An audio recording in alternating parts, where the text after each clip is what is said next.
13h, 15h, Europe 1 Info. Europe 1 Info du lundi au vendredi avec vous, Clélie Massias, et aujourd'hui vos deux chroniqueurs du jour pour décrypter l'actualité de ce jeudi 18 septembre. Le chroniqueur politique Jean-Claude Dacier, le journaliste politique au journal du dimanche, Jules Torres. On va parler de la taxe Zuckman. Est-elle une illusion dangereuse? Ce sera dans un instant, juste avant. J'aimerais avoir votre avis, Jules Torres, Jean-Claude Dacier, sur cette remise en liberté de deux des principaux suspects dans le tabassage de ce policier. C'était la semaine dernière à Tourcoing, dans le Nord. Vous avez entendu, il y a quelques instants, Arnaud Bernard, coordinateur national du syndicat de police Alliance, qui était remonté, qui parle de honte, qui appelle à un rassemblement demain et qui demande un changement de loi, comme d'ailleurs le réclament Bruno Retailleau et Gérald Darmanin.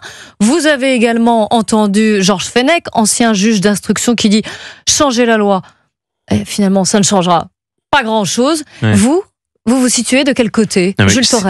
Évidemment que ces images ont été extrêmement choquantes, mais c'est finalement la décision de justice qui est encore plus choquante que les images. C'est-à-dire qu'on a 4 des 5 suspects qui ne dorment pas en prison, qui sont chez eux en quasi toute liberté, parce que contrôle judiciaire, ça veut tout rien dire. Il faut aller dans un commissariat une fois par semaine pour montrer qu'on est bien encore en France.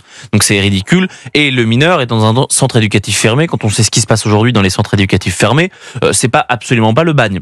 Donc ça, c'est la première des choses extrêmement choquantes. Est-ce qu'il faut changer la loi, une loi qui est aujourd'hui obsolète? Évidemment. On accepte qu'il y ait des peines maximales. Vous avez entendu les arguments de Georges Fenech? J'aime beaucoup Georges, mais il a le droit de se tromper parfois. Ça, c'est ce que vous pensez. Non, mais notamment quand il dit vous pouvez changer la loi, ça ne changera pas forcément la peine. Oui, non, mais la question, c'est pas le poids des peines, c'est la certitude de la peine. Il faut être sûr, et il a pris par exemple des peines planchées qui étaient sous Nicolas Sarkozy, sauf qu'elles étaient facultatives. Donc évidemment que les magistrats de gauche, quelque chose qui est facultatif et qui va vers plus de fermeté, eh bien ils ne vont pas vers là-dessus. Mais il y a parce qu'il ça déjà. Vous le savez bien, il y a l'individualisation du. Non, je parlais pas de ça.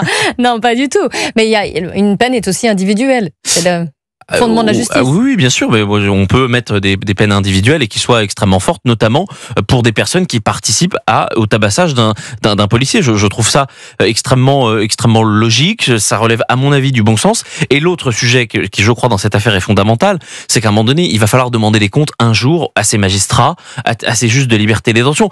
Dans ce pays, tout le monde est responsable de quelque chose. Alors souvent on parle de l'irresponsabilité des politiques, mais il y a une seule profession, un seul métier qui n'a jamais de compte à rendre et qui pourtant, l'affaire Philippines, souvenez-vous, les parents ont témoigné hier. Bien. Vous avez vu le papier dans le Figaro. Le juge des libertés et de détention considérait que la personne qui a tué Philippines n'était pas dangereuse pour la société et l'a libéré. Bon, est-ce qu'il est oui ou non responsable, ce magistrat? Moi, je fais partie de ceux qui considèrent que oui, qu'il a une responsabilité, et que ce soit lui ou la chaîne pénale. Mais du reste, les magistrats dans ce pays, ils sont 8000, 8500 et jamais ils ne sont responsables des actes qu'ils prennent. Donc là, quand ils décident de libérer plusieurs personnes et qui ensuite vont tabasser un policier, je suis désolé, il y a une responsabilité. Jean-Claude Dacier, où vous situez-vous dans ce débat? Je me situe du même côté que mon camarade, et où que Georges. Les postures un peu radicales de Georges Fenech sont évidemment pas utilisables tout de suite, mais néanmoins tout le monde le sait. La justice française a besoin d'un toilettage idéologique qui soit quelque chose de profond, de réel. Alors il faudra évidemment supprimer l'école nationale à la magistrature qui fait n'importe quoi et qui forme en fait des gens qui ont l'esprit tordu. Mais ça suffira pas. Il faut faire autrement. Ça va mettre des années. Mais néanmoins, vous avez toute une catégorie de juges. Là où se précipite, semble-t-il, et Georges me l'a appris, notamment les gens qui postulent au syndicat de la magistrature.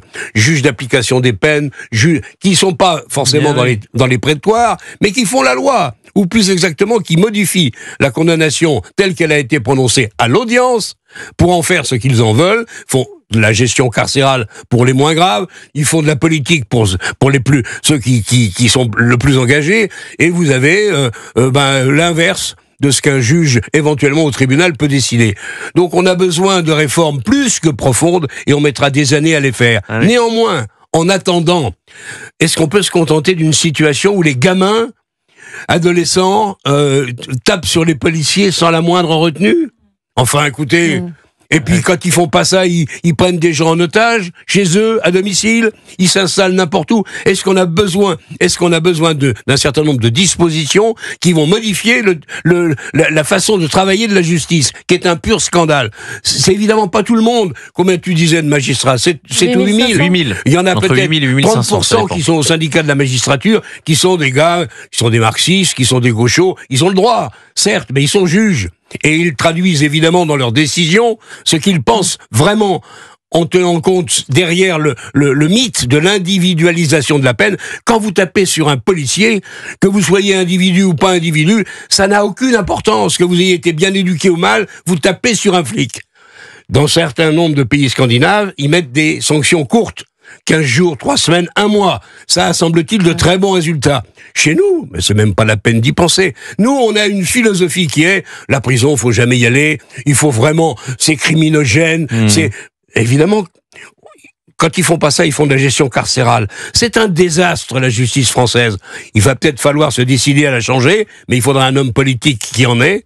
Ça veut dire qu'il y ait du courage, qu'il soit prêt éventuellement à se sacrifier parce qu'il sera jamais réélu, mais il faudra qu'il cogne et qu'on fasse de la justice française quelque chose d'enfin présentable. J'imagine qu'on reparlera de cette affaire. En tout cas, je voulais évidemment avoir votre point de vue parce qu'on a tous été un peu abasourdis. C'est le moins qu'on puisse dire. En apprenant ça. Gabriel Zucman, vous savez, l'économiste, vous savez cette fameuse taxe, qu'est-ce qu'on en entend parler? Vous savez qu'il y a 15 ans déjà, elle était sur le tapis et qu'elle avait finalement été retiré en douce, on n'en parlait plus. On est évidemment à l'heure des discussions sur le budget, des solutions pour faire baisser la dette, et cette taxe apparaît comme une solution miracle. En tout cas, elle est brandie comme telle. Alors, je vous propose d'écouter Gabriel Zucman, lui-même, concepteur de cette taxe. Il était sur France 5 en début de semaine. Dans la grande majorité des cas, ça va être plus de 90% des cas, les liquidités existent pour payer cet impôt plancher à un taux de 2%. Pourquoi ? Parce que la rentabilité moyenne des fortunes de plus de 100 millions, elle est égale à 6%, largement plus que 2%. Maintenant, il est vrai qu'il y a des cas, par exemple Mistral, de sociétés qui valent cher et qui ne font pas encore de bénéfices. Que fait-on ?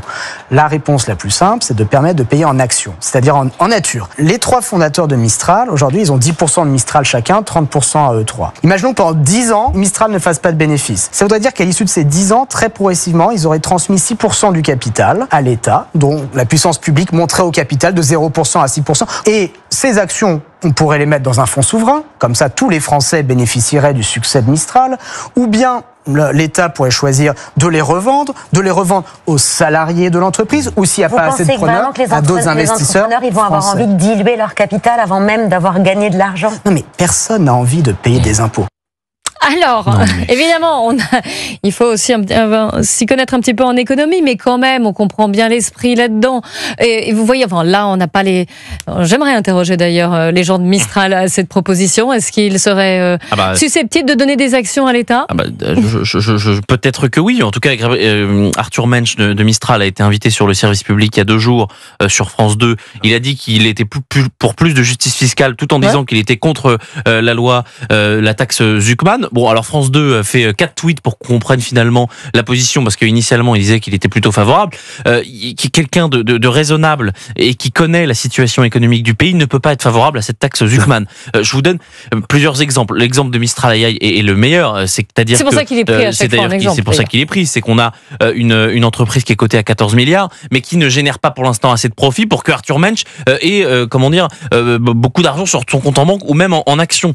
Donc on va aller casser la productivité de nos entreprises, l'attractivité de nos entreprises, alors que sur le sujet de l'intelligence artificielle, quand Mistral prend 1 milliard, eh bien Microsoft en met 200, donc on est déjà en retard, et on a des économistes qui essayent de nous vendre leurs idées depuis 20 ans, et qui reviennent d'ailleurs, pardonnez-moi, mais la couverture médiatique de Monsieur Zucman, il va falloir en parler. Il est invité, c'est-à-dire je pense qu'il a un lit, au mieux un lit simple ou un lit double dans les locaux de France Télévisions ou de Radio France. Enfin, c'est quand même hallucinant. Il est matin, midi et soir sur les ondes. Il est jamais repris. D'ailleurs, il y a des mensonges qui sont proférés. Il y a un papier dans le Figaro aujourd'hui, dans le Figaro, dans les Échos, là-dessus, qui dit mais je comprends pas. C'est ahurissant. Il est partout. Il n'y a pas un contradicteur pour expliquer si c'est faisable, pas faisable, quels sont les bons points, les mauvais points, parce qu'il y en a peut-être aussi.